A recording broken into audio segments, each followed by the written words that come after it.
Ok, donc je vais double-cliquer là dessus et puis je vais écrire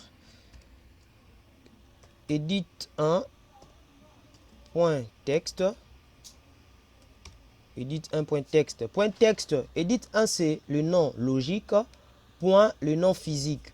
Je bien dit que le nom logique, c'est le nom qu'on ne voit pas. Le nom logique, c'est le nom qui est utilisé par l'ordinateur. Donc, c'est-à-dire, le programme reconnaît les noms logiques.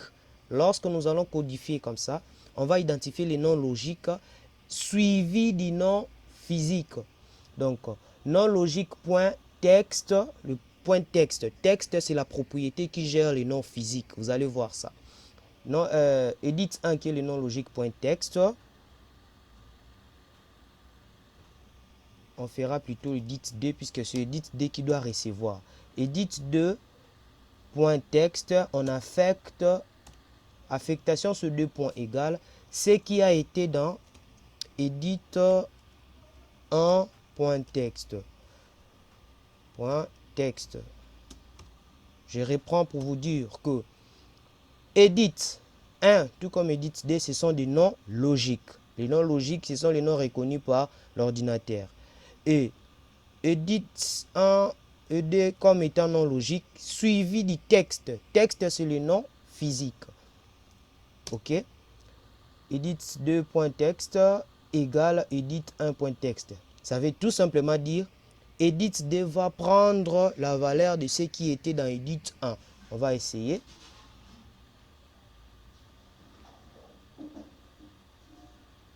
On essaye. OK.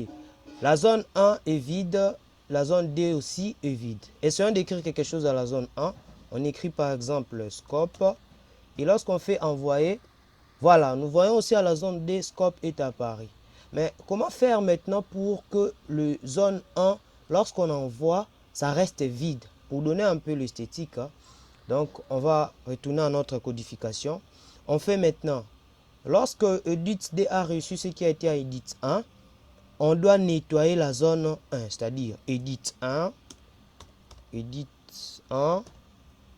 point, je ferai soit set, non, soit clear, clear qui veut dire juste nettoyer, le point, soit alors vous pouvez faire aussi, je mets ça sous forme de commentaire, soit vous pouvez faire edit 1 point texte,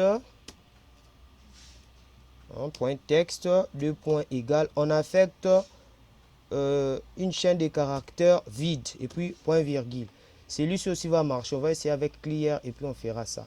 Juste après, on fait edit 1.setFocus. C'est-à-dire, on remet le curseur à edit 1. Edit 1.setFocus. SetFocus.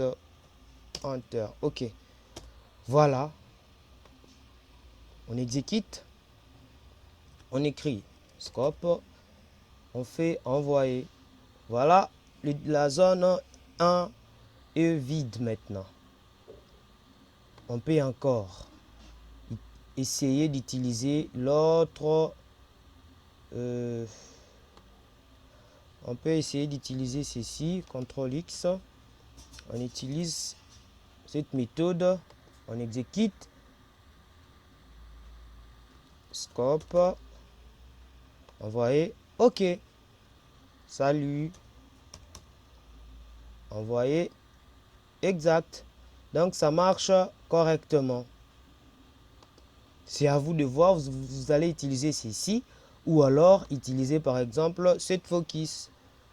CTRL V. Edit.clear. C'est à vous de voir. Tous les deux en tout cas ça marche. Et j'avais dit on peut aussi modifier les propriétés. La modification des propriétés dépend de vous. Qu'est-ce qu'on va modifier comme propriété? Prenons par exemple les labels ici, les zones à étiquette.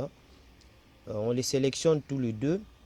Nous venons dans font, juste pour arranger la taille, la couleur. Ça dépend de vous.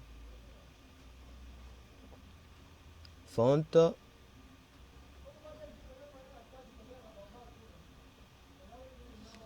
OK, voilà, je peux agrandir la taille. Je peux changer la couleur. Je mets par exemple bleu. La couleur de la